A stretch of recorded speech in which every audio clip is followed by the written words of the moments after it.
சந்தைகளில் விற்பனை செய்யப்படும் போலி தேன் காரணமாக 3 லட்சம் அசல் தேன் தேக்கமடைந்துள்ளதாக தேன் உற்பத்தியாளர்கள் வேதனை தெரிவிக்கின்றனர். போலி தேன் குறித்து போதிய விழிப்புணர்வு ஏற்படுத்தவும் அவர்கள் கோரிக்கை விடுத்திருக்கிறார்கள். மனிதர்களுக்கு தேவையான உணவுப் பொருள் உற்பத்தியில் தேனீக்களின் பங்கு மிக முக்கியமானது என ஐநாவின் உணவு மற்றும் வேளாண் அமைப்பின் அறிக்கை கூறுகிறது. அப்படிப்பட்ட தேனீக்கள் குறித்து விழிப்புணர்வை ஏற்படுத்தும் விதமாக 2018ஆம் ஆண்டு முதல் 20ஆம் தேதி உலக தேனீக்கள் கொண்டாடப்படுகிறது.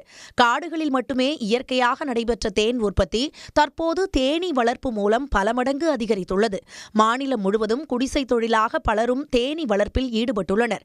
பொள்ளாச்சி பகுதிகளில் உள்ள தோட்டங்களில் தென்னை, வாழை பயிர்களுக்கு இடையே காலனி அமைத்து விவசாயிகள் தேன் உற்பத்தி செய்து வருகின்றனர்.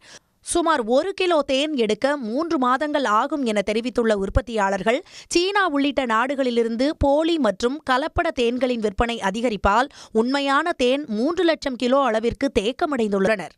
சைனா, பாகிஸ்தான் போன்ற நாடுகளிலிருந்து பார்த்திங்கன்னா தேன் போன்ற ஒரு சில போர்வியில் பார்த்திங்கன்னா ஒரு கால்நடைகளுக்கு பயன்படுத்தக்கூடிய டானிக் என்ற போர்வியில் இந்தியாவுக்குள்ளே இறக்குமதி பண்ணி அதை இந்தியாவில் தேனுன்னு சொல்லி போலி சந்தைகளில் கள்ளச்சந்தைகளை விற்பனை பண்ணுறாங்க. இதையே தடுக்கணும்.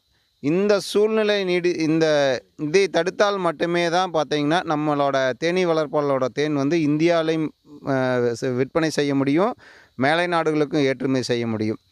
மருத்துவ குணம் வாய்ந்த தேன் குறித்து போதிய புரிதல் இல்லாமலும் உண்மையான தேன் எதுவென தெரியாமலும் பலரும் போலியானவற்றை வாங்கி ஏமாந்து விடுகின்றனர். தேனீ வளர்ப்போருக்கு தனி நலவாரியம் அமைக்க வேண்டும் என கோரிக்கை விடுத்துள்ள உற்பத்தியாளர்கள், சந்தையில் உள்ள போலி கலப்பட தேன் குறித்த விழிப்புணர்வை ஏற்படுத்த வேண்டும் என்பன உள்ளிட்ட கோரிக்கைகளை அரசுக்கு முன்வைத்துள்ளனர். இன்றைய சீதோஷ்ண நிலையில் ஏற்படக்கூடிய மாற்றம் காரணமாக தேனீ வளர்ப்பில் பல்வேறு இன்னல்களை சந்திக்கும் தேனீ வளர்ப்பாளர்கள் அதனை சந்தைப்படுத்துவதிலும் மதிப்பு கூட்டப்பட்ட பொருட்களின் சந்தைப்படுத்துவதிலும் பெரும் இன்னல்களையும் கடும் சவால்களையும் சந்தித்து வருகின்றனர். இதுகுறித்து அவர்கள் மத்திய மாநில அரசுகளுக்கு கோரிக்கை வைத்துள்ளனர். அவர்களது கோரிக்கைக்கு அரசு செவிசாய்க்குமா என காத்திருக்கின்றனர். சன் செய்திகளுக்காக பொள்ளாச்சியிலிருந்து சபீனா அஜய். உடனுக்குடன் செய்திகளை தெரிந்து கொள்ள சன் நியூஸ் பெல் ஐகானை கிளிக் பண்ணுங்க.